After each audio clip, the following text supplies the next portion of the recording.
Next up, we have Angel Echo by Silentroom from the Rainbow Frontier album, featured in Osu, is my understanding.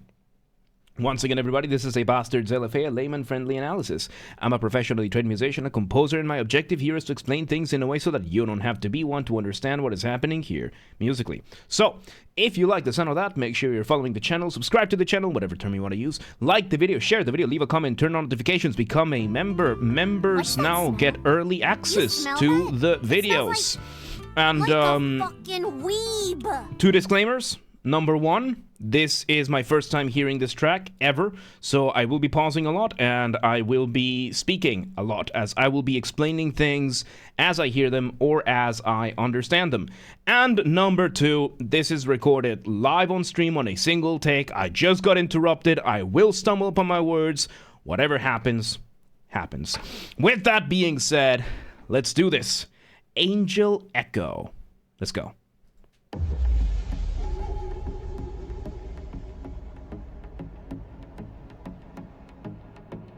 Okay, so we start with that initial drum beat, and the aftermath of that kind of obfuscating the rest of what is happening. I like this kind of crossfade thing that we're having here. And we're starting with our initial rhythm. I don't think it's the motif. I don't think it's our motif yet. But, yeah, motif being the smallest version of your musical idea, the seed, the essence from which everything else comes from. So let's see where this goes. Let's see where this goes. I like this.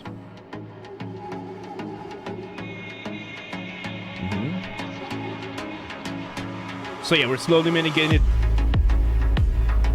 Okay, so it turns out that is our motif. That is our motif. Those 3 notes, bung, bum, bung, really, really cool. We got them become more and more clear through this, what I think was equalizing.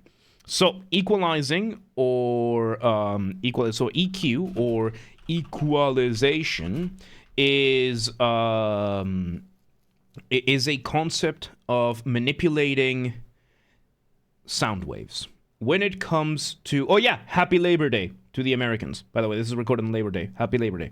So, when it comes to human beings, we have a hearing range of 20 hertz all the way to 20,000 hertz. Hertz is the frequency, the vibrations of sound, how fast, and everything.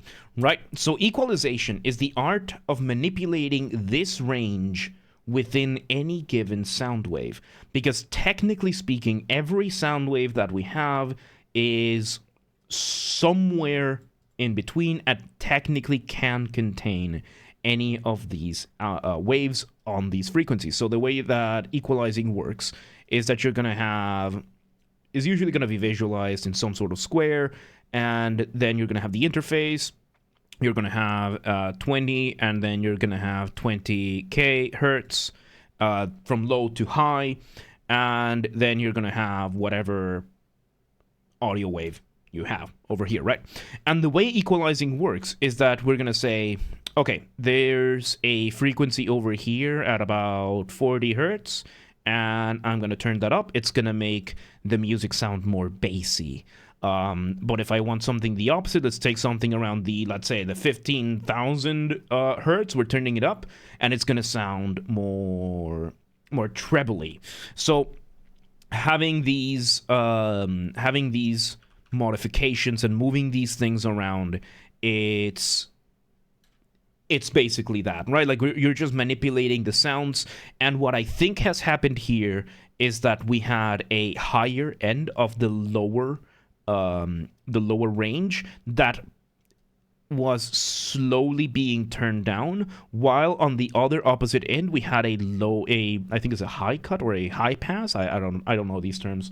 These are engineering terms. These are and they were just being turned up. That's my point, right? Like the bass was being turned down, the higher frequencies are being turned up in equalization, giving us this, and now we have our drums We have brought in the drums, and we are getting this really, really cool rhythm going on. The contrast between the drums having the set beat and the other one. You just said, I am the apple. You should have said, I am the table, just like James Hetfield did in the album Lulu by Metallica. I'm going to continue now.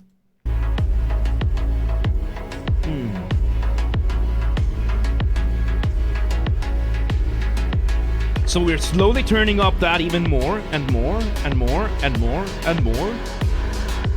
All right, where are you going to take this? We bring this other. Ooh. Okay, so we had a brief moment of going off the ramp. Going off the ramp is a colloquial term that I use. Colloquial just means there's no academic term for this, or at least I'm not using it for the sake of simplicity. Going off the ramp is what I call a transition between parts. It can be as short as a couple of beats, as it was here, or it can be an entire section. And Zelnick phrasing. And what it is that it's a transition that makes your listener feel suspended up in the air, mercy of inertia, kind of going off a ramp, waiting to see where you land. And that's it. My brain right now. How do you do that? You remove the drums, maybe the bass as well, and that is kind of what happened. Then we got this new variation where we took away the motif, and we got this other sound. Let me hear a bit more. Okay, so more glitchy sound, machine.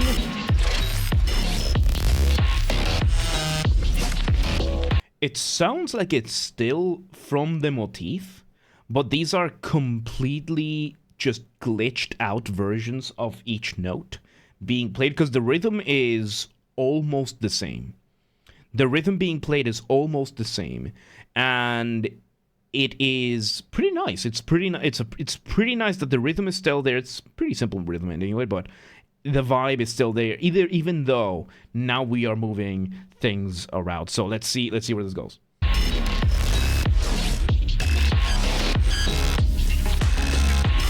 Back we go to this again, and one iteration of the motif, and then we do this. Oi. Nico, no. No.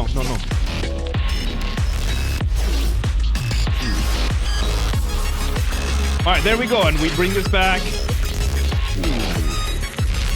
Okay, now we bring in a new variation of the motif. We're bringing this, and we are having another synth giving us a downward going, it's either a scale or an arpeggio. Arpeggio is when you play chords one note at a time, giving us this really, really cool, like, trickling down waterfall effect. Really, really cool. We are still keeping the same drums. We are still kind of using the same motif. We are just glitching it out. It's a really, really, really cool. It's really cool, man. Let's see where it goes.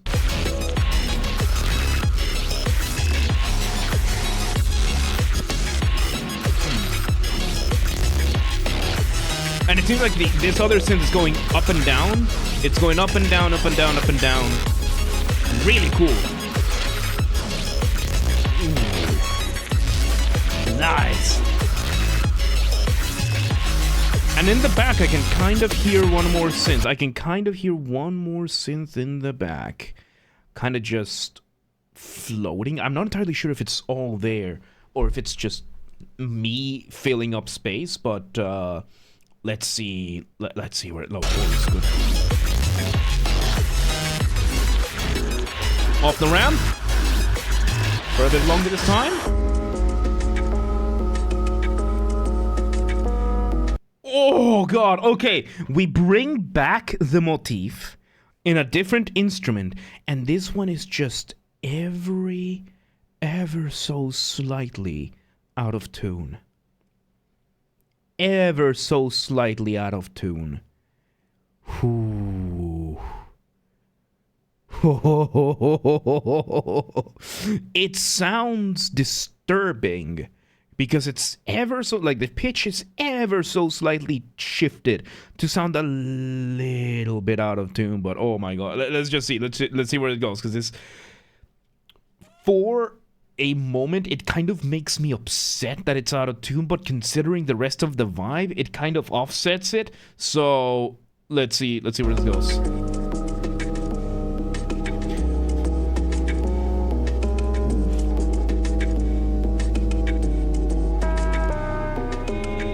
No drums.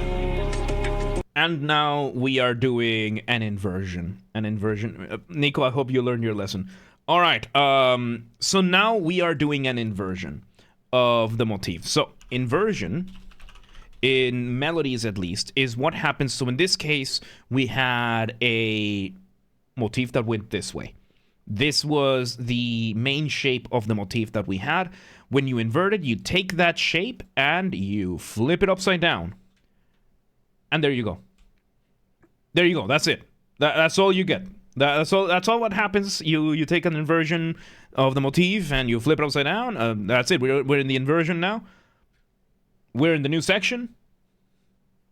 There we go. Let's see where it goes. And we bring back a variation of the drums. And there's one more synth. It's not giving us too clear a melody, but it's there, giving us what sounds to be like a ceiling a little bit. Let me just see where this goes. But I'm pointing out that there's another synth there, giving us something above. Let's see where this goes.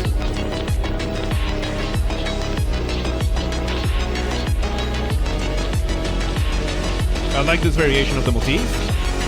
That downward going synth is back. We're slowly building up the ramp, and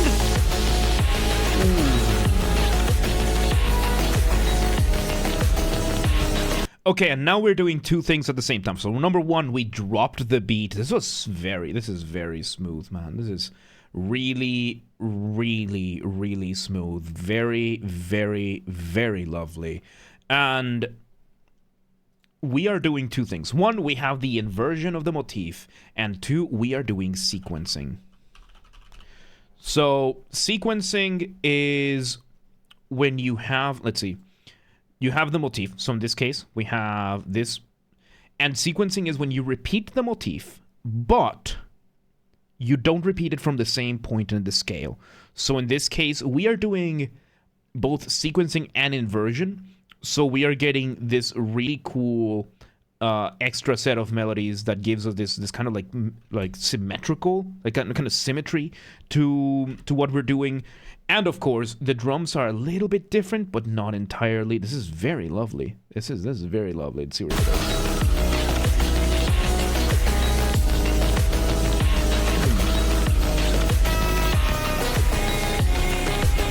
There you go. Yep, variations of the motif, inversion, sequenced of the original, variation, inversion, sequenced, sequenced again from the inversion, the original, and yeah, and the rest of the stuff that is happening. So we're having the drums giving us that very steady beat, and everything around it is mainly texture. This is what we call non-functional. It's what we call non-functional, and it's okay, Nightable, I forgive you. And yeah, non-functional doesn't mean that it doesn't serve a purpose. It just means that it doesn't fulfill anything harmonically. Because again, when you are making music, you have three main elements. You have melody, you have harmony, you have rhythm. Harmony is the one of the three that is a little bit more meta, because it's what chords you're using, what scales you're using, how they relate to one another, and how those behaviors affect within the other behaviors. It's like the most meta part of the entirety of music, right? And anything can, and any melodies that you put, or any notes, or any sounds that you put, are going to be either functional or non-functional. Functional means that it's going to play some sort of role either in the existing harmony or tying the harmonies between one another, one kind of thing, one of those. And non-functional just means it has no relation with the harmony at hand. For example, drums. Drum kits, the sounds they produce are harmonically non-functional because the hi-hat, the snare, the bass drum, all that kind of thing, yeah, it doesn't serve a harmonic purpose, it serves a rhythmic purpose.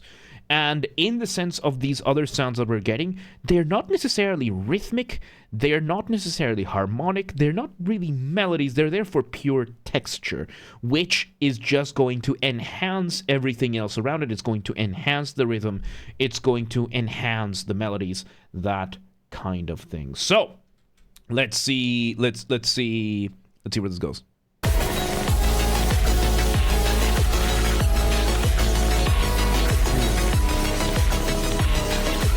And we have a flying melody. We have a flying melody. Okay, so flying melody is another colloquial term that I use. One of my favorite things in music. A flying melody is when you have a busy rhythm section, bass line, middle ground, everything like that, and up above you have a slower, simpler melody. Slower than everything else, just flying throughout the landscape that the rest of the music has created. It's a very lovely contrast, and I absolutely love it. There's two tracks that I can think of right now that exemplify this really, really well. One of them is Roxanne from the film Moulin Rouge. Rouge? I don't know how to pronounce Rouge, but Moulin Rouge. And the other one is I forgot the name. It's Antonio Banderas. Is the movie he made about the biblical story? It's Mine is the Kingdom from the film Journey to Bethlehem. Journey to Bethlehem, and the song. I think the song is Mine is the Kingdom.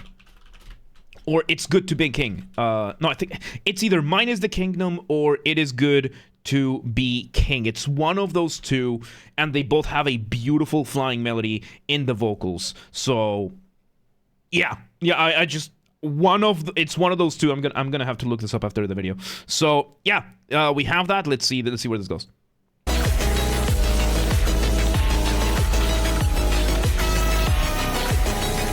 Yeah, Bandera has that a lot. It's fairly hidden. We have those arpeggios back. Nice. And something very interesting about this track. We started the climax at around minute 3. Usually your climax is going to be in the last 1 to 2 minutes of your track. And it's usually not going to last too long. We are 1 minute into the climax. And it's still nice. It's still working. So pretty good. Pretty good, especially because this has such a very nice vibe.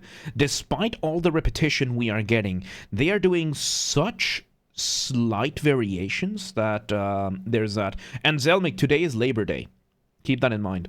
So yeah, let's see where this goes. And yes, Ali. Yes, Ali. Everything. Yeah. I'll explain. Yeah. Off the ramp. With the variations.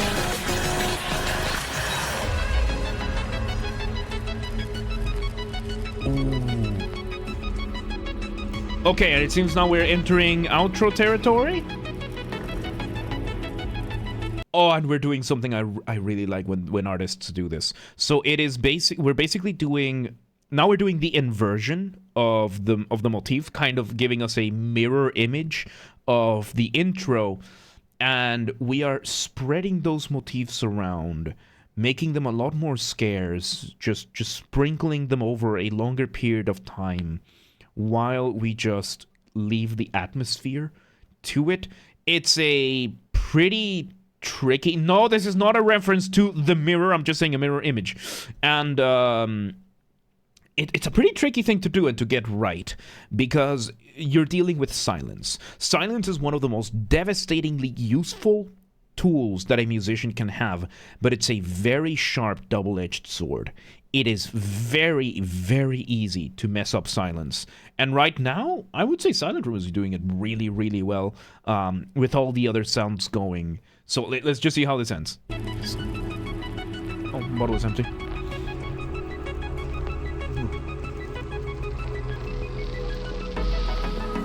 There's another one. Oh. And we are getting that arpeggio synth coming in. Like, we're getting some of these. Like, we're just getting some of the elements being used throughout the track while we slowly fade everything away, just letting everything die down. And we end with this static. I think this static has been around for a while now. Oh my god. And there you go. And I think these last few seconds, yeah, this is just for the video to ending. The video to end. There you go, man. That was lovely. That was lovely. There you go. That was Angel Echo by Silentroom from the Rainbow Frontier album. My understanding is that this is featured in Osu. That was lovely, man. That was very lovely. Once again, everybody, this has been a Basterd's LFA and Layman-Friendly analysis. I'm a professionally trained musician, a composer, and my objective here has been to explain things in a way so that you don't have to be one to understand what has happened here musically. So if you're watching this on the YouTube video archive thing, thank you for watching. Make sure you're following the channel, subscribe to the channel, whatever term you want to use. Like the video, share the video, leave a comment, turn on notifications, become a member. Starting this week, I mean, if you're watching this on the YouTube, I mean, it's starting this week. Members get early access to all the videos on Saturdays when I schedule these, because I schedule the videos on Saturday. So members get, paid members on YouTube get access to all the videos on Saturdays. So there you go. There you go. That's an incentive to become a member on YouTube. And yes, if you want to listen to this without me interrupting every 3 seconds, I will be linking it in the description down below. If you want to request songs and you're not on the live stream, if you are on the live stream, do not request just yet. And if you're not on the live stream, go to the Discord server, link down below. Go to the LFA requests channel and follow the instructions on the pinned messages. And if you want to catch the streams when they are live, we aim for Monday through Friday, 6 p.m. Central European Time. If you want to know what time that is for you or whatever, full up-to-date schedule is on the Discord and the Twitch channel showing in your local time zone so that you don't have to worry about, oh, but I live in Indonesia. What time is 6 p.m. Central European Time? It's all there. It's all there. So, there's that, and follow the gaming channel, because I'm on YouTube. Of course I have a gaming channel. What else could I possibly have? Games are Basterd. That's where I put the VODs recordings of the gaming after shows if they happen. Link down below. Or search on YouTube for same username as James R. Basterd. Just swap the J for a G, and you got it. And there you go. That was Angel Echo by Silentroom. That was very lovely, man. That was really, really nice. But, yeah, let's move on.